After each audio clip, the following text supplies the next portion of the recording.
Well, this is USF Diamond Duns 2012 season in review. We're in part two of the season in review. We're going to talk with Coach Nino Giarratano. So, as we left off the Duns, we recapped the seasons for the San Francisco Duns, and we're going to be talking about what's going to be up ahead for the Duns 2013 and some important news about Benedetti Diamond and the retrofit upgrades on the ballpark. Now let's look at towards 2013. Who are going to be some of the newcomers going to be coming up on the hilltop? Anybody you guys have signed in the high school free agency? Yeah, we signed 15 kids in the high school deal. Some local players, shortstop from College of San Mateo, Michael Cathan, who's going to be able to play shortstop, second base. We signed a shortstop from Cuesta Junior College in Cal Poly. The name of Josh Miller, shortstop, who can help us there at that position. Either one of those guys might be able to bounce over to third base. Ryan Matrenga, catcher, who we think is going to be able to catch and play third base. And then we signed a kid by the name of Turner from Kenyatta College, who we think is going to hit in the middle of our order, be able to play third, might be able to catch, and could play first base. So I think you look at that, you look at the pitching that we have coming in. We have great pitching coming back, but I think more importantly, we're worried, because, Atkinson, our junior college player out of Oregon, hopefully he comes. Simber transfer from the University of Washington, hopefully he makes it here to USF. And then, we're also hoping, we've got a transfer from Willamette College that hopefully he doesn't sign in the draft, but I think all in all, when you look at that thing, we need to get lucky in the draft and get some players back in Maffei and Elliott Waterman, and we've got to be able to get Simber back, and we got to be able to get Rowan back, and we got to be able to do some things there. So we'll be holding our breath during the draft. Also, let's look ahead. What's some of the off-field news? Also, with the stadium situation with Benedetti Diamond, it's going to be doing some serious renovation. And this is for some of our viewers who don't know. College baseball has happened to all the over 100-something Division I schools. They've done major upgrade improvement in recent years, and it's always important that you stay on the sign of times. Including San Diego will be installing new lights, and they're doing a major retrofit on their ballpark down in San Diego next year. And tell us about the state of Benedetti Diamond, what's going to be in next year and beyond. Well, I don't know if anything will happen next year other than the fact that we're trying to put a plan in place to $5 million. To look at a ballpark. So we have to get this approved by the school before we let anything out. There's been nothing done for USF baseball yet, just something that we're talking about. Speculation. Yeah, so we're going to leave it at that. Well, that's like they say, same thing like in the pros, though, and you have to go by the city, by the voters, and all the people, the politicians, to get the final say. Yeah. So now let's look at the NCAA Baseball Regional. This is going to be intriguing in the West. A lot of you guys know who follow or may not follow college baseball. It's a 64-team. They've gone to the 64-team format. This was instituted back in 1999 to balance out the competitive and parity of college baseball. It has been a thing in recent years. Since they've gone to this format, they went from expanded from the original 48 teams to 64 teams format and parity. It's been like that in recent years. Once you get into the College World Series or get into the College Baseball Regional, you're one of the top 64 teams that has a chance to win the national championship and be the kings of college baseball. And that's some intriguing matchups. And as you know, for our viewers, it's all 64 teams will be placed. The 8 national seeded teams will be seeded 1 through 8. Those top 8 teams in the country would guarantee them home field advantage all the way through the Super Regionals. So if they take care of business, they will host a Super Regional.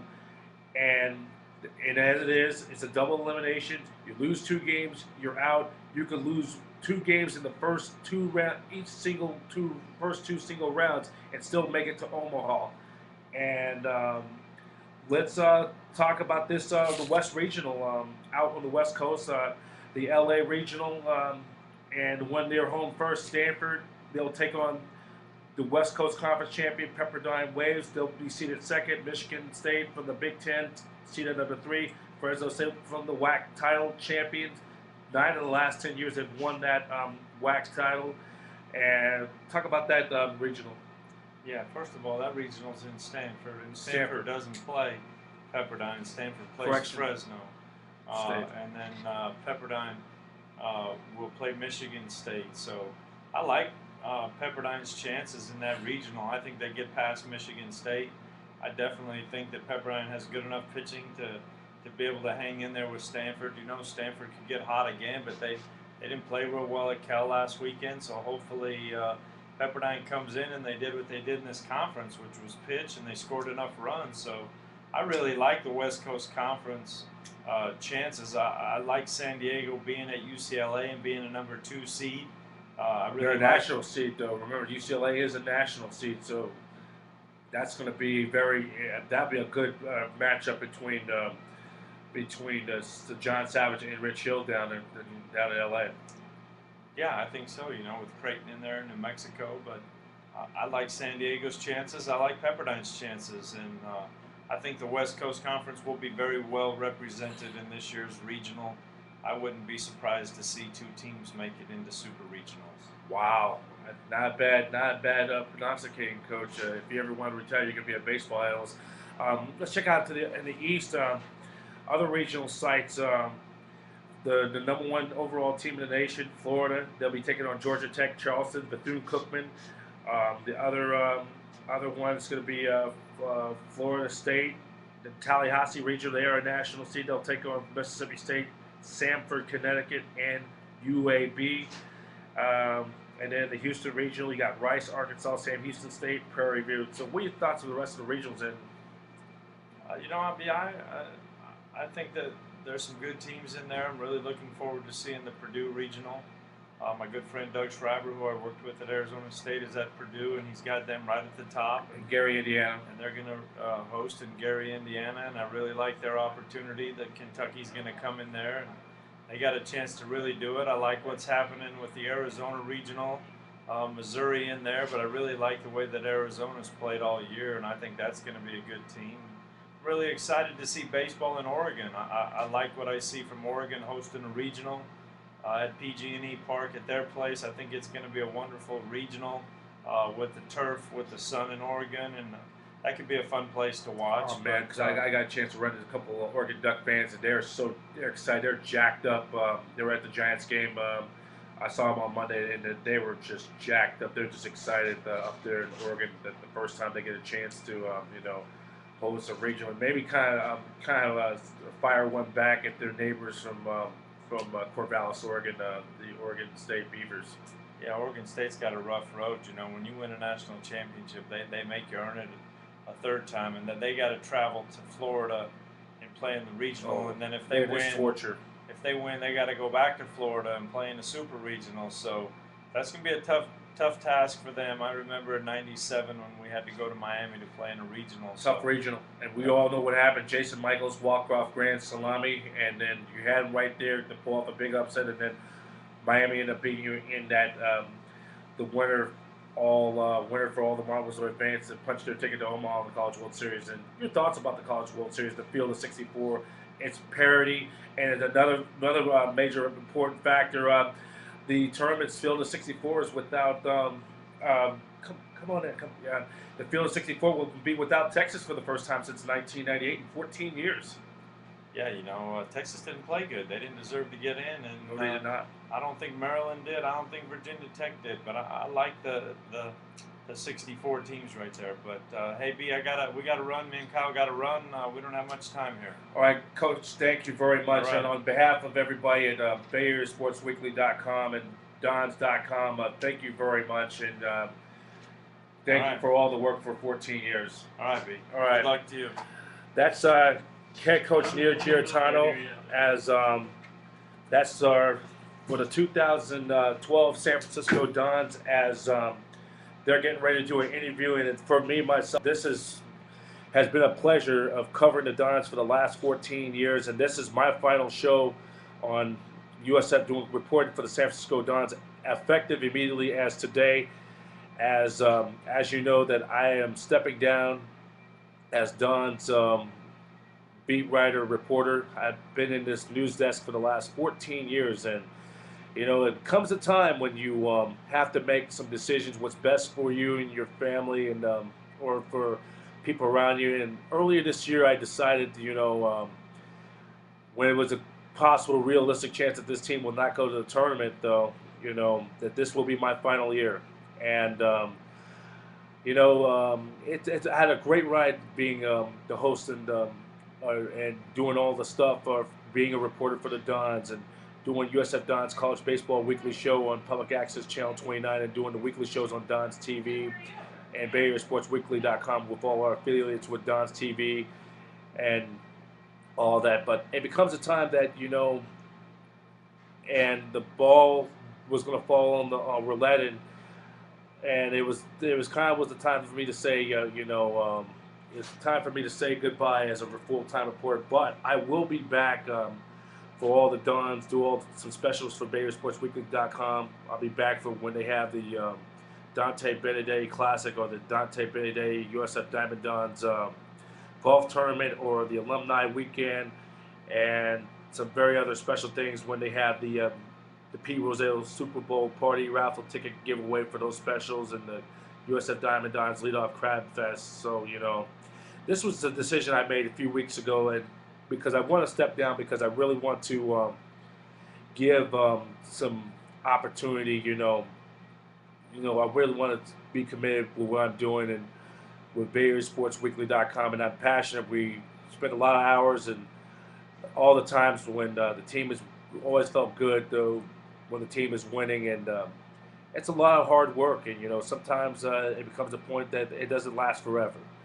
And I had a great run at USF for 14 years, covering all the events for the moments in a time capsule, from the Dons last year winning the West Coast Conference Championship outright for the first time in school's history, their first title since '06, or that year the Dons getting their first ever at-large berth to the NCAA Regional. All the memorable moments from when the program started back in '99, when I was first here as a young 22-year-old, and I had a good ride from all the people, from Nino Giarratano, the Troy Nakamura, Greg Moore, who was the original three, and Chad Kanishi, and Coach Nate Rodriguez, and then the years ahead was from Blaine Clemens to Dutch Menthol to all the names from Joe Delacella, Jim Sammons, Anthony Diabora, Greg Ravelli, and all the ADs, from Dr. Bill Hogan. I like to thank guys like Dr. Bill Hogan and Debbie Gorman and Scott Sidwell, who's our AD, and all the people who have worked there, and all the names from Tag Bose, Jesse Popper, Jason Howard, to Scott Cousins, Stefan Gartrell, to Stephen Yarrow, John Norfolk, Johnny Noble, the thousands of players who played, hundreds of players who wore the green and gold.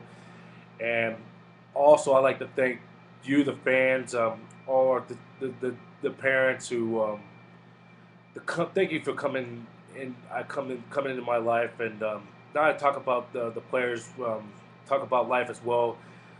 Dons fans are probably the best fans on the West Coast when it comes to college baseball. They know none of them travel better than the USF Dons, and you guys are the home field advantage. And I will say, I will, if any time, and I know Nino Giarratano has done a great job, and there's going to be bigger and better days, and there will be more championships, and you never know. Hopefully, when they do ever go to College World Series in Omaha, I guarantee you, Bay Area Sports Weekly, including yours truly, will be there for that. So that is it. As I'm going to be surrendering the stage, I will hopefully we be getting a replacement to replace me eventually. BayAreaSportsWeekly.com will give you more on that on a later date. So for everybody here, from Nino Giarratano to our AD Scott Sidwell, to everybody who have watched me for 14 years on the USF Diamond Dons Network, and for all our affiliates, BayAreaSportsWeekly.com, and for Dons TV, USFDons.com, presented by YouTube. Thanks for watching, everybody, and I'll talk to you soon. and go Dons. Thanks for the millions.